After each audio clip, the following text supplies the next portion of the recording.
Fala criativo, criativa! Que bom ter você aqui conosco. Meu nome é Felipe Giraud, como muitos já me conhecem, sou da Giraud Traduções, responsável basicamente pela formação na versão voz. Pois é, e talvez para você que esteja começando agora ou que esteja interessado em participar e conhecer mais sobre a versão voz, esse é o momento. Então eu te convido a participar desse momento de formação, dessa palestra que está tentando de alguma forma colaborar com o teu processo de formação. Ao contrário do que você imagina, é um pouco mais fácil do que dizem por aí. Então, quero dividir com você a minha experiência na área de tradução para a versão voz, né? Que é da língua de sinais para a língua portuguesa. Ok? Bom, me apresentei, meu nome é Felipe Giraud, eu sou pedagogo, eu sou especialista em língua de sinais, coach na formação de intérprete na área da versão voz e também agora atuando na rede federal de ensino. É um prazer enorme, como eu já disse, agradeço o convite de fazer parte desse grupo seleto e eu tenho certeza que você vai aproveitar bastante esse momento. Vamos lá? Então eu quero começar falando com você um pouco sobre a nossa proposta, né? Quero apresentar como é o nosso curso, como a gente tem lidado com a formação ao longo desses pelo menos 20 anos de área de atuação, de pesquisa e de colaboração para a formação do tradutor. Bom, primeiro eu gostaria que você entendesse um pouco sobre o curso. O curso ele existe uma vez que a gente entendeu a necessidade de ajudar, de colaborar com o processo de tradução para muitos intérpretes que tinham dificuldade, talvez aí ligado ao medo, àquilo que ouviu, ao mito, ao próprio mito de que a formação, né, ou de que a atuação para a versão voz é muito difícil. Então, a gente começamos a planejar e criar o curso de versão voz, oferecido já em muitos lugares do Brasil. E a nossa metodologia se diferencia basicamente porque atendemos todos os alunos de forma individualizada. E aí a gente dá, então, o retorno do material que é produzido. A nossa metodologia é baseada no Media Training, que oferece ao estudante a oportunidade de ver e rever o próprio material produzido. Então, é esse o nosso diferencial, é por isso que nós somos conhecidos no mercado de trabalho, pela atenção, pelo carinho e a dedicação que nós oferecemos a essa atividade que consideramos assim, de extremamente importância na formação do tradutor e intérprete.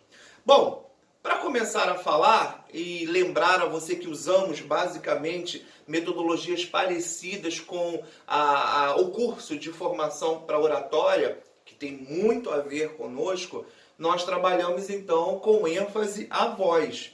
E parece tão óbvio, né? Mas não, deixa eu explicar qual é a ênfase que trazemos com relação aos cursos de oratória. Por exemplo, queremos saber o que está acontecendo nessa hora de produzir a voz. É aí que mora então o grande segredo da sua formação, da sua atenção para o exercício de versão voz. Faça! Treine, não tenha medo. Senão, você nunca vai saber quais são as suas possibilidades e as suas limitações para a versão voz. Então, a nossa dica é: produza, treine, seja ousado na formação. E um dos grandes autores que nós utilizamos aí por falar em criatividade, ousadia, é Paulo Ronay. Paulo Ronay vai falar para escolas de tradutores da sua época, ainda para intérpretes das línguas orais, mas que serve muito para a gente sobre o ato criativo. E nós vamos falar sobre a visão da tradução semiótica, que é traduzida também para ele, para esse momento de discussão. E você vai entender mais o porquê desse movimento, né, dessa situação de sermos mais ousados e criativos no processo da nossa fala. E, dizendo sobre fala, é ela que é o nosso objeto de investigação hoje, para entender um pouco melhor sobre versão voz. A propósito, veja esse material. Será que você sente alguma coisa parecida com relação a isso? Bom, deixa eu te convidar. Eu quero propor então que agora você faça uma tradução para mim. E a gente vai oferecer esse material de tradução. Eu vou citar um nome aqui, a gente tem uma listinha no celular das possíveis pessoas que estão inscritas, né, nesse curso. E eu vou então pedir para que... Brincadeira. é simplesmente para saber se é verdade essa sensação ou algumas dessas sensações apresentadas para você. É muito comum os intérpretes terem dificuldades e dizerem para a gente que é exatamente assim que se sentem. Perna tremendo, calafrio, sudorese, né? Excessivamente, dor na barriga, dor no estômago, enfim, tremedeiras, a voz rouca, rouquidão, ela engasga. Será que você também passa pela mesma situação? Quem nunca? Aliás, será que isso cessa?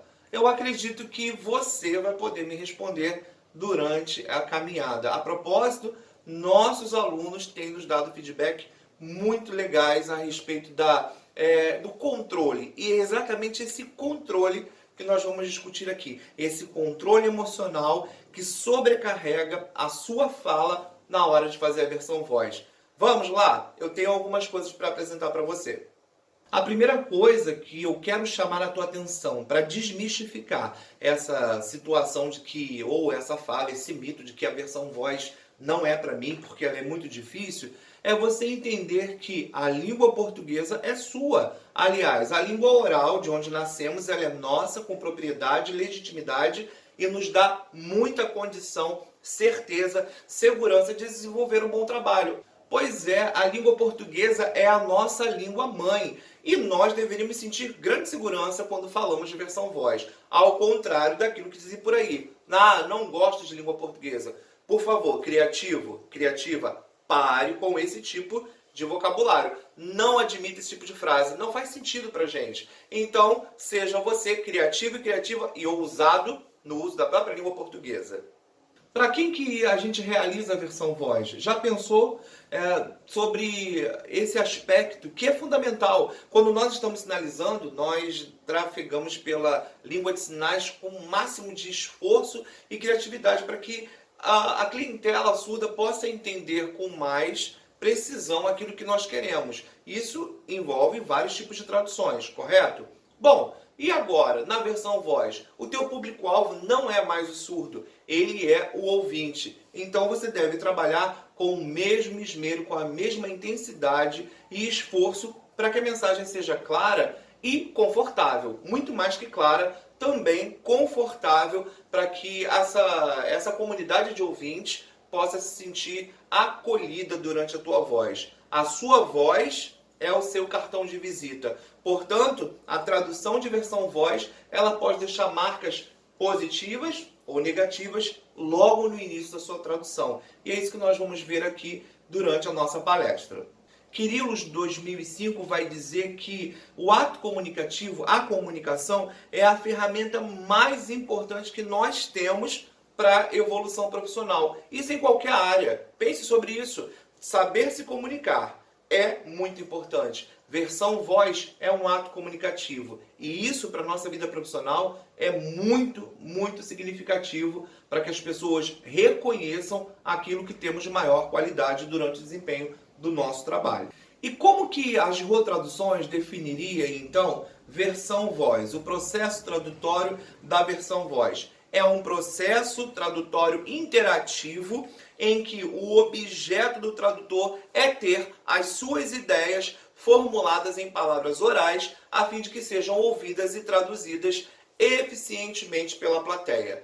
É preciso que haja eficiência. Então, não apenas uma questão de organizar as palavras de modo esteticamente bonito, mas que seja eficiente para a plateia que está nos ouvindo. Separamos aqui alguns aspectos para falar com você durante esse momento, que você tomando nota entenderá perfeitamente qual a preocupação hoje da formação de um tradutor e intérprete para a versão voz. São 5. Esses 5 aspectos são comentados basicamente em todas as oficinas e encontros que nós temos. E separamos com muito carinho também para dividir com você. São 5 aspectos que, de acordo com a observação, mudança, manutenção, transforma completamente a maneira de nos colocarmos diante do trabalho da versão voz. O primeiro ponto, o primeiro aspecto que consideramos aqui de grande importância é relacionamento. Isso mesmo, relacionamento que pode ser consigo mesmo ou com o coletivo e com o outro, né? A quem você presta esse serviço ou está trabalhando com você. Relacionamento é algo que talvez ainda seja um tabu quando falamos de versão voz. É claro, algumas pessoas ao longo da caminhada têm nos interpelado dizendo que será que essa regra é fundamental e você vai saber de que regra nós estamos falando? Mas toda regra tem sua exceção. A exceção não pode se tornar uma regra. E do que nós estamos comentando aqui? Basicamente de que teu trabalho não pode acontecer sozinho. Você precisa trabalhar com outro colega. Quando falamos de relacionamento entre todo o universo desse tema, nós queremos destacar que o trabalho da versão voz deve ser feito com uma segunda pessoa. Pois é, não pensou sobre isso? Talvez essa segunda pessoa fosse alguém que desse importância apenas para segurar o material para você ou tomar conta de algum utensílio pertence particular seu. E não é isso. A segunda pessoa, ou o co-intérprete, ou o suporte, o auxiliar, como você quiser chamar, ele é a pessoa responsável por uma série de condições que vai transformar basicamente o modo como você encara a tradução de versão voz. Esse segundo intérprete, esse sopro, que na verdade não é o titular, ele exerce funções como pegar o copo d'água, sim, tomar conta do seu material, como falamos, fazer uma leitura que possa antecipar para você algumas informações que vão elucidar o processo tradutório, mas também vai tomar conta do espaço, o perímetro em que você trabalha, tomar conta daquele fio de microfone que acaba atrapalhando e as pessoas querem passar à frente ou enrolou enquanto você está traduzindo. Ele vai blindar você do acesso de crianças, pessoas que passam à frente, vai conseguir fazer leitura que está sendo projetada na tela para que você tenha uma boa elucidação do processo de tradução. Não entendi ou não soube muito bem de que número se tratava, de que ano estava sendo lido ou um nome estrangeiro. Esse co-intérprete vai trabalhar com você fazendo captura de todo o ambiente que pudesse interromper o seu momento de concentração. Ele impede com que as interferências externas cheguem até você durante todo o trabalho. A propósito, ele também colabora com a informação de pequenas palavras, frases, dentro de contextos, tudo que você precisa combinar com ele. Faça isso. Combine antes um toque na perna, um abraço, um agradecimento, uma pergunta, uma intervenção. No último caso, na última hipótese, ele vai assumir o microfone. Por quê? Talvez assumir o microfone no momento em que você estava traduzindo com uma evolução tal, onde não era possível perceber erro, acerto, satisfação, insatisfação com relação a nada que você produziu. Mas agora você achou interessante manter um tempo de 20 minutos e passar para o colega. Infelizmente, você vai causar uma grande ruptura do processo. As pessoas que ouvem poderão agora fazer comparações que não existiam antes. Talvez aquilo que estava ainda caminhando para o sucesso pode se tornar indesejável no processo de comparação. Esse colega pode falar mais alto, pode falar mais baixo, pode ser melhor no repertório, pode trazer um nível linguístico completamente diferente daquilo que estava sendo informado antes. Isso tudo porque passamos o microfone querendo a divisão de tarefas. Aconselhamos então que isso não aconteça. Ambos devem estudar o material. Ambos devem fazer parte do processo de pesquisa com o sujeito que vai sinalizar, com o autor do material a ser traduzido. Essas e outras informações são importantes no quesito que chamamos relacionamento. Preste atenção, relacione-se, elogie, mas também tenha liberdade para fazer intervenções que possam colaborar com seu colega. Criativo e criativa, o nosso segundo aspecto chama-se leitura. Exatamente, leituras no plural, por que não? Esse conhecimento que antecipa o processo de tradução é muito importante. E, novamente, a dupla precisa andar junto. Nós falamos isso, ele e você precisam abordar da mesma forma o seu autor, o seu palestrante que vai usar a língua de sinais. A leitura, não estou me referindo apenas ao material que você pega, impresso, livros, bibliografias. Eu estou dizendo que essa leitura pode ser um pequeno vídeo do seu sinalizante, que vai enviar para você com antecedência, aliás, para vocês dois que vão trabalhar em parceria.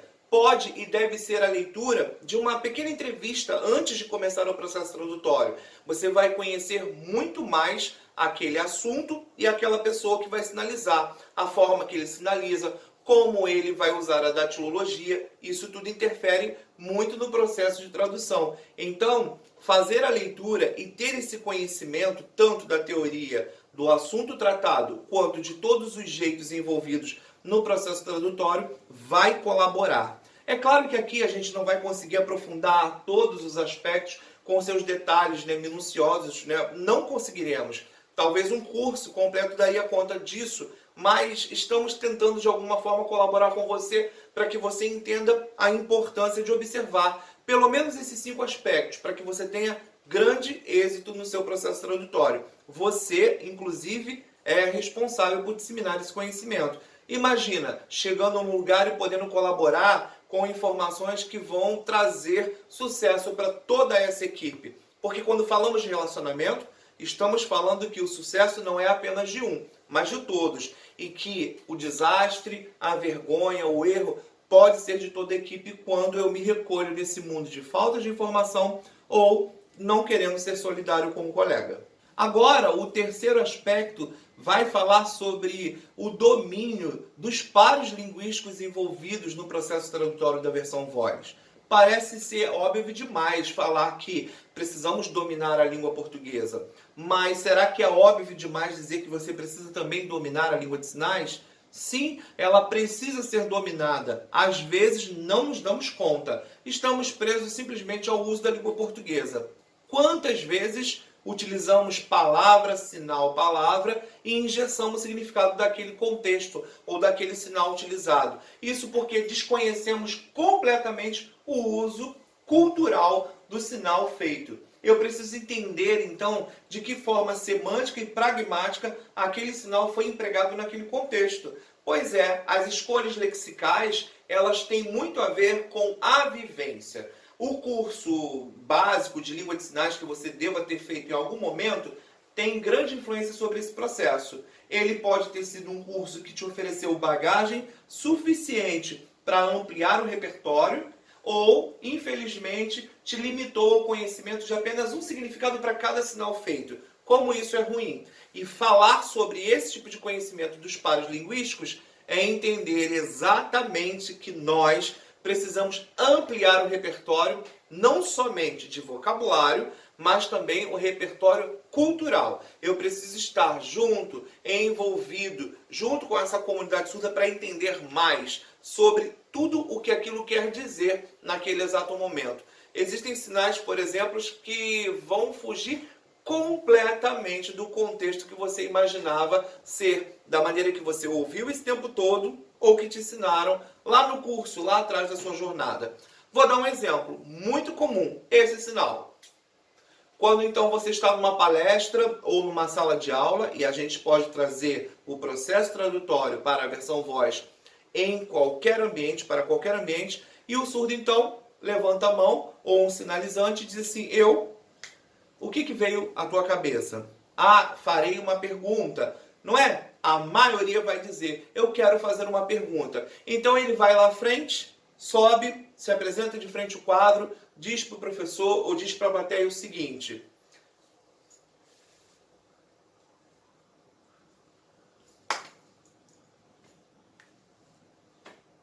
o que você traduziu? Foi uma pergunta? Você forçou a barra para isso se ajustar dentro de uma pergunta?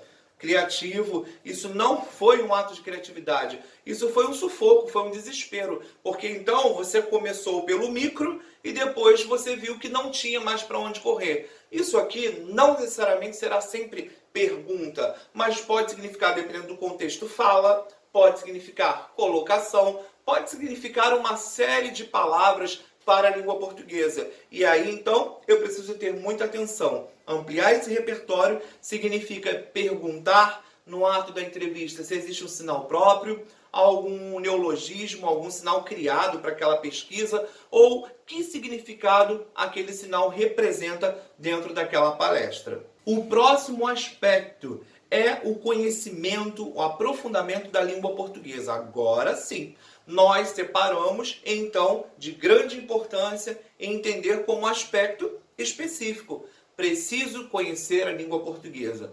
E eu não estou falando daquele conhecimento gramatical que às vezes vai fazer com que nós ficamos desesperados. Não, eu estou falando de conhecimentos da língua portuguesa até mesmo no nosso dia a dia, mas que tem nome e sobrenome dentro do seu estudo gramatical. E você não precisa decorar nada disso. O que você precisa é se apropriar dessas condições da própria língua portuguesa, para você fazer e desenvolver no processo tradutório um ambiente mais seguro possível para quem te ouve. Não só para você que trabalha, mas para as pessoas não se retirarem da plateia ou começarem a fazer críticas e às vezes críticas meio que infundadas quando não há paciência. Mas será que nós não provocamos esse ambiente de desgosto? Preste atenção sobre isso. Conhecer a língua portuguesa também é ampliar repertório, por exemplo, nos aspectos culturais, transculturais, de nichos, guetos. Eu preciso entender todo tipo de linguagem. Eu preciso minimamente mergulhar sobre ele. Quando eu falo de língua portuguesa, eu me remeto ao processo anafórico da linguagem, da prosódia. Quando eu percebo que na hora de fazer, por exemplo, aquele personagem e nós viramos de lado para fazer o outro, cada um merece uma voz. E essa voz ela é dada respeitando a prosódia. A prosódia na língua portuguesa, ela traz um colorido de voz maravilhoso. Mas, quando eu não me atento para isso, eu fico usando as mesmas palavras o tempo todo, empobrecendo o texto e de maneira linear, reta. Pois é, o que nós chamamos de colorido de voz acaba ficando preto e branco. As pessoas surtam, elas querem correr, não ficam mais na palestra. Ou, quando um outro colega com uma condição melhor que a sua assume o microfone, é motivo de comparação. Que desagradável! Como seria interessante que todos compartilhassem desse conhecimento a fim de agregar valor para toda a equipe. Voltando a falar sobre a língua portuguesa especificamente, eu quero dizer para você que entender figuras de linguagem, figuras de pensamento, as gírias de um modo geral, metáfora, é compreender um processo tradutório com muito mais segurança. Por exemplo, se alguém vai sinalizar na frente com uma característica muito jovial, publicamente, a mostra, todo mundo está vendo, e de repente você traz um nível de língua portuguesa diferente daquilo que está sendo apresentado, isso fica notório, discrepante. Até ouvimos aquela frase célebre: ah, você interpretou muito bem, você ajudou ele, não ajudou? Como isso é motivo de nervoso, porque o surdo nesse processo não precisa de ajuda. Que ajuda? Ele precisa de um profissional que o acompanhe adequadamente. E olha, manter o equilíbrio é fundamental. Eu equilibro para não expor, para não ser exposto, para que o trabalho não passe por ridículo. Deixa eu dividir com você aqui uma possibilidade. Então, tem um surdo ou um sinalizante contando uma história. E isso aconteceu uma vez e eu tenho a grata satisfação de dividir com você. Uma entre outras. Então, o sinalizante, o autor surdo, o autor estava num grande momento apresentando a história de sua vida. E ela dizia o seguinte: olha, quando eu passava em frente à escola, eu dizia para o meu pai. E o pai dela respondia assim: olha.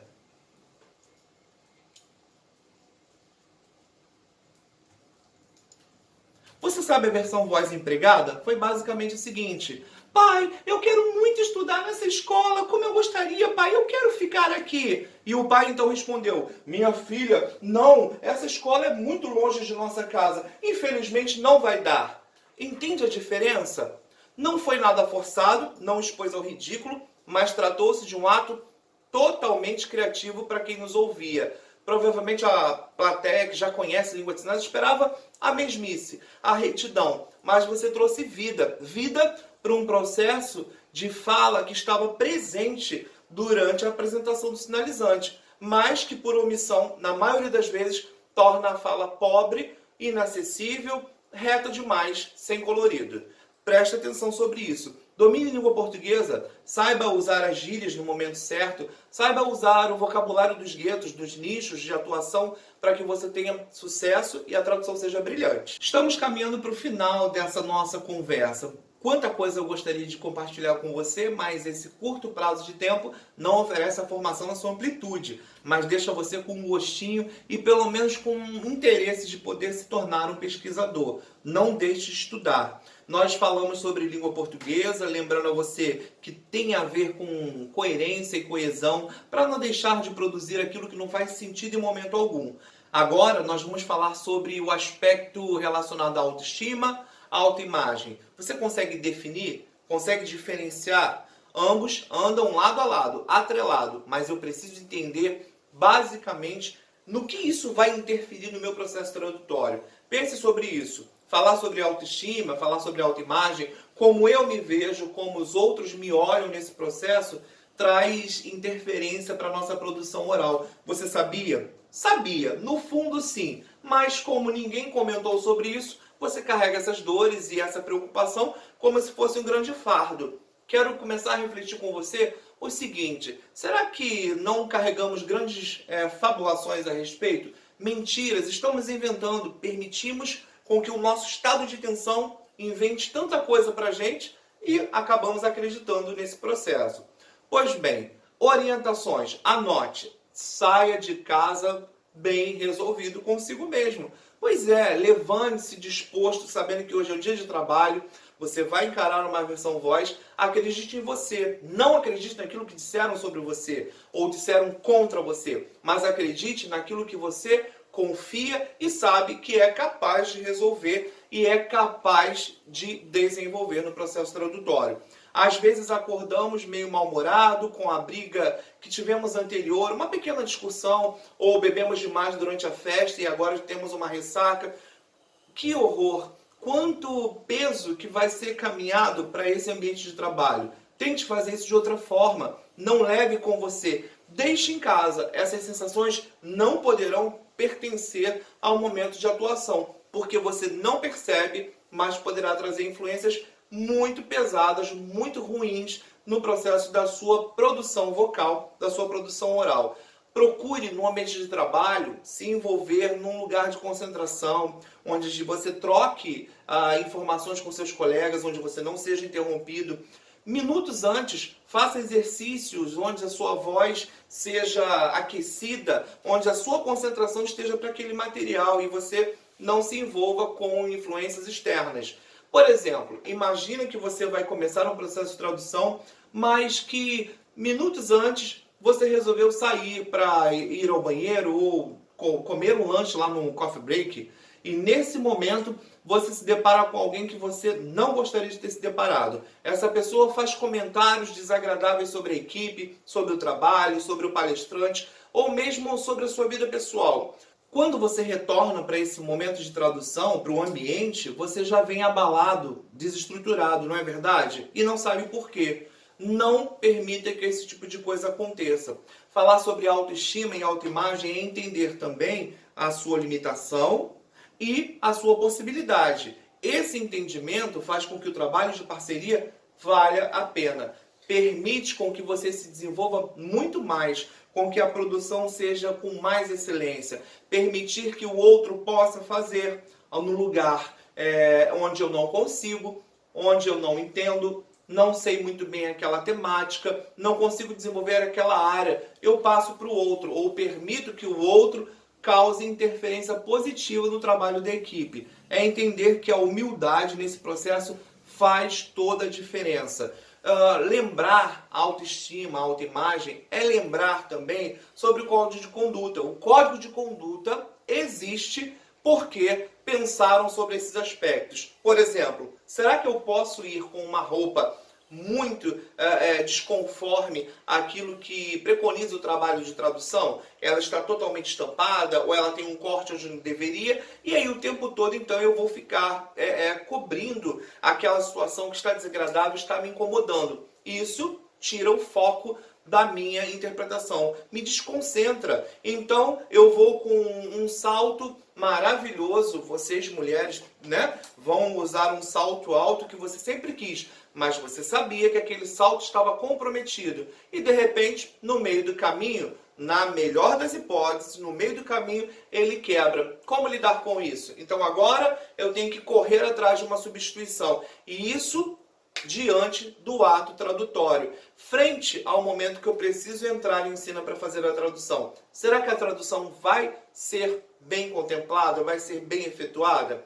Pense sobre essa situação, porque a interferência faz com que a tua voz suma, o seu raciocínio seja completamente disperso daquilo que é esperado do processo tradutório. Criativo e criativa, enfim, chegamos ao tópico de número 5, oratória. Não menos importante, pelo contrário, com relação à proposta das nossas oficinas, é um tópico que nos chama bastante atenção, porque falamos sobre oratória. Oratória é exatamente a arte de você colocar todas as informações no mesmo ato, do mesmo processo tradutório. É agora a técnica. E eu quero dizer para você, curso, oficina de versão voz existe porque acreditamos que todos são capazes de fazê-lo. Não porque alguém nasceu com um dom sobrenatural. Talvez sim, alguém tenha uma inclinação para aquilo que é oratória, para esses aspectos, para esses pontos, e vão ser desenvolvidos com mais facilidade. Mas você não é impedido também de aprender, reaprender, ensinar e crescer nessa área. Portanto, a oratória é fundamental. Quando falamos de oratória, falamos aqui basicamente da maneira em que projetamos a nossa voz, como foi dito lá no início da nossa palestra, desse nosso encontro, como que eu projeto, para quem eu projeto e quais são as influências para ela. Algumas pessoas já conhecem muito sobre a nossa fala e nos remetem ao colorido de voz. Pois é, colorido de voz é um termo utilizado para oratória, para a galerinha que estuda fono, voltado à produção oral, né, vocal, e nós nos apropriamos do colorido de voz. A propósito, o sinal é esse, ó, colorido de voz, ok? O colorido de voz é exatamente, como dito anteriormente, a forma com que essa voz é projetada durante o processo tradutório. Eu preciso entender, eu preciso fazer de maneira estética, agradável e eficiente esse colorido de voz. Às vezes não remete a nada, a coisa nenhuma, está preto e branco, está sem graça, sem vida. Nós chamamos de reto, colorido, não há colorido, a voz está sendo produzida de forma linear. E a voz linear é um dos aspectos, talvez o aspecto mais apresentado entre os cursistas, entre os nossos oficineiros. Mas existem outros e você, de repente, se enquadra em um e outro. Por exemplo, a voz sumindo. O nervosismo é tão grande, a tensão é enorme, que eu pego o microfone e a minha voz vai sumindo e de repente eu vou falando baixo.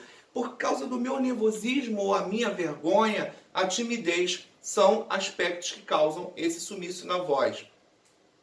O nervosismo também pode causar um outro aspecto, que é a pessoa falar mais alto do que o esperado usando o próprio microfone. Ela já está gritando e ela não percebe como ela grita, né? Como que essa voz está sendo projetada num som desagradável, num tom desagradável naquele ambiente de versão voz. E era simplesmente porque está nervosa. E esse nervosismo causado pelo medo, na maioria das vezes, pelos fantasmas. Alguém está me vendo, alguém está avaliando, será que eu vou fazer direitinho? A pessoa está ali, então tranquilize-se, tente controlar, na verdade, a sua produção, o seu tom, então, para que ele não saia tão gritante. Um outro muito comum agora, e eu acho que a grande parte da equipe feminina vai se identificar, ou se não, alguém que vem do interior do nosso país, é a voz cantante. Você interpreta, pega o microfone e aquela produção, bom, pelo menos para quem ouve, você dificilmente vai perceber. A sua voz está cantante, né? Bom dia! Que bom ter você aqui hoje. Nós vamos falar sobre educação de surdos. Será que eu estou vendendo ovos, né? Ou eu estou realmente produzindo a versão voz correta para esse sinalizante que está ali? Às vezes é discrepante, não funciona muito bem. Falar sobre a oratória é falar sobre a maneira com que eu respiro, a maneira com que eu projeto o meu corpo, como eu seguro esse microfone e como eu vou projetar eficientemente essa voz. Claro, envolve a língua portuguesa sempre, com coerência e coesão. Mas a oratória me traz a responsabilidade de que eu posso terminar a frase, recomeçá-la, trazendo sempre conectivos que transformem isso de maneira coerente, coesiva, para uma boa versão voz. Criativo, criativa, esses são uns exemplos de muitos outros que você poderia pensar e se colocar nesse ambiente. A propósito, eu te convido a entrar nessa área com mais ousadia, mais coragem e treinando, porque o treinamento é fundamental. Preconizamos nos nossos cursos que você treine, não pare de treinar, pegue materiais disponíveis na internet ou pessoalmente proponha esse tipo de treinamento com um surdo ou com um colega intérprete que você conheça para ver até onde você consegue se desenvolver cada vez mais no processo de versão voz. Meu amigo intérprete, nós falamos sobre os 5 aspectos principais relacionados a um bom trabalho da versão voz. Fechamos com a oratória. E eu quero lembrar a você que a oratória, ela lida basicamente com 3 dimensões que fazem toda a diferença nesse processo. A primeira dimensão é a dimensão orgânica. Isso por quê? Porque estamos falando de um ambiente seguro, de um lugar onde você se sinta bem para fazer o processo tradutório e tenha um controle dessas emoções. A gente está falando de um lugar extremamente emocional, emotivo, né?